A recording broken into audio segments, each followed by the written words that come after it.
A year and a half ago, I didn't speak to anyone unless I really had to. But then I found a reason to speak. Since then, I've given many speeches and learned that when you talk in public, you should start with something personal or emotional to get everyone's attention. Say things like, "Our house is on fire, I want you to panic," or "How dare you?" But today I will not do that, because then those phrases are all that people focus on. They don't remember the facts, the very reason why I say those things in the first place. We no longer have time to leave out the science. For about a year, I have been constantly talking about our rapidly declining carbon budgets over and over again. But since that is still being ignored, I will just keep repeating it.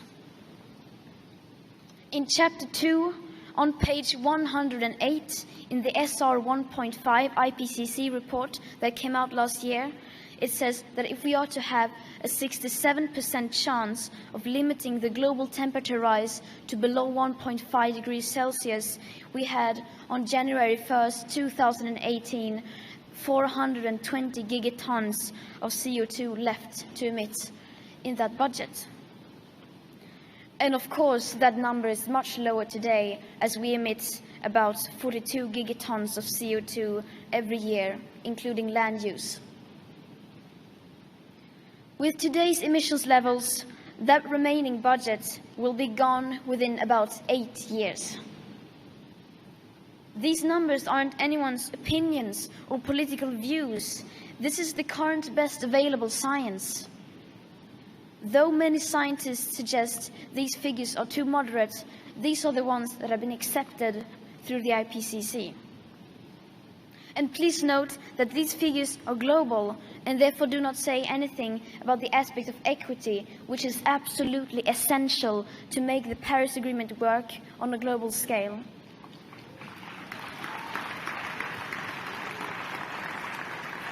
That means that richer countries need to do their fair share and get down to real zero emissions much faster, and then help poorer countries do the same, so people in less fortunate parts of the world can raise their living standards. These numbers also don't include most feedback loops, non-linear tipping points, or additional warming hidden by toxic air pollution. Most models assume, however, that future generations will somehow be able to suck hundreds of billions of tons of CO2 out of the air with technologies that do not exist in the scale required and maybe never will. The approximate 67% chance budget is the one with the highest odds given by the IPCC. And now we have less than 340 gigatons of CO2 left to emit in that budget to share fairly. And why is it so important to stay below 1.5 degrees? Because even at 1 degree, people are dying from the climate crisis. Because that is what the United Science calls for, to avoid destabilizing the climate, so that we have the best possible chance to avoid setting off irreversible chain reactions, such as melting glaciers, polar ice, and thawing Arctic permafrost. Every fraction of a degree matters. So there it is again. This is my message. This is what I want you to focus on. So please tell me, how do you react to these numbers without feeling at least some level of panic? How do you respond to the fact that basically nothing is being done about this without feeling the slightest bit of anger? And how do you communicate this without sounding alarmist? I would really like to know. Since the Paris Agreement, global banks have invested $1.9 trillion in fossil fuels. 100 companies are responsible for 71% of global emissions. The G20 countries account for almost 80% of total emissions. The richest 10% of the world's population produce half of our CO2 emissions, while the poorest 50% account for just 1/10. We indeed have some work to do, but some more than others.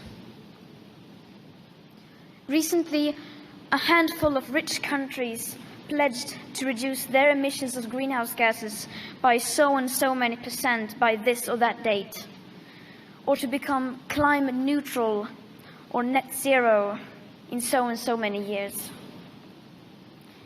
This may sound impressive at first glance, but even though the intentions may be good, this is not leadership. This is not leading, this is misleading. Because most of these pledges do not include aviation, shipping, and imported and exported goods and consumption. They do, however, include the possibility of countries to offset their emissions elsewhere. These pledges don't include the immediate yearly reduction rates needed for wealthy countries, which is necessary to stay within the remaining tiny budget.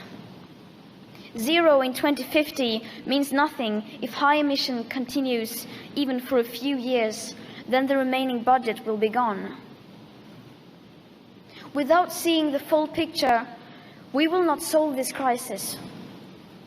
Finding holistic solutions is what the COP should be all about. But instead, it seems to have turned into some kind of opportunity for countries to negotiate loopholes and to avoid raising their ambition.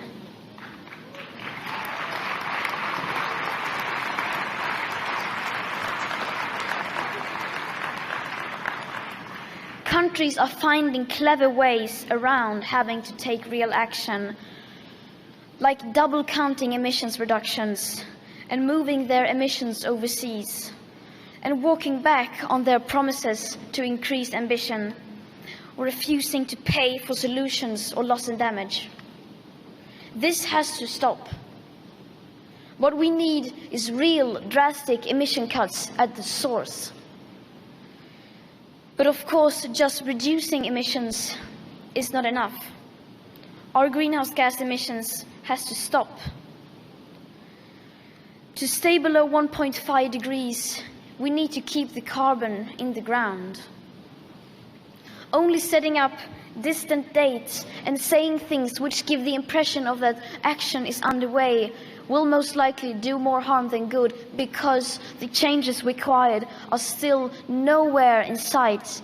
The politics needed does not exist today, despite what you might hear from world leaders.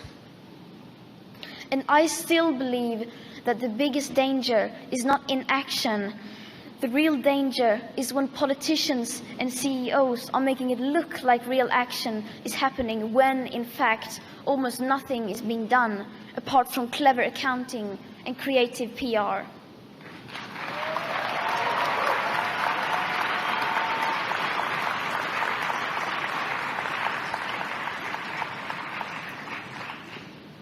I have been fortunate enough to be able to travel around the world.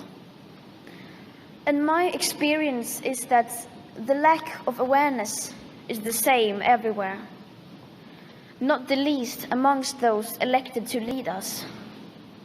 There is no sense of urgency whatsoever.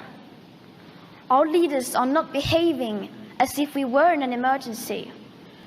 In an emergency, you change your behavior. If there is a child standing in the middle of the road and cars are coming at full speed, you don't look away because it's too uncomfortable. You immediately run out and rescue that child. And without that sense of urgency, how can we, the people, understand that we are facing a real crisis? And if the people are not fully aware of what is going on, then they will not put pressure on the people in power to act. And without pressure from the people, our leaders can get away with basically not doing anything, which is where we are now. And around it goes. In just 3 weeks, we will enter a new decade. A decade that will define our future. Right now, we are desperate for any sign of hope. Well, I'm telling you, there is hope. I have seen it. But it does not come from the governments or corporations. It comes from the people. The people who have been unaware but are now starting to wake up. And once we become aware, we change. People can change. People are ready for change. And that is the hope, because we have democracy. And democracy is happening all the time, not just on election day, but every second and every hour. It is public opinion that runs the free world. In fact, every great change throughout history has come from the people. We do not have to wait. We can start the change right now. We, the people. Thank you.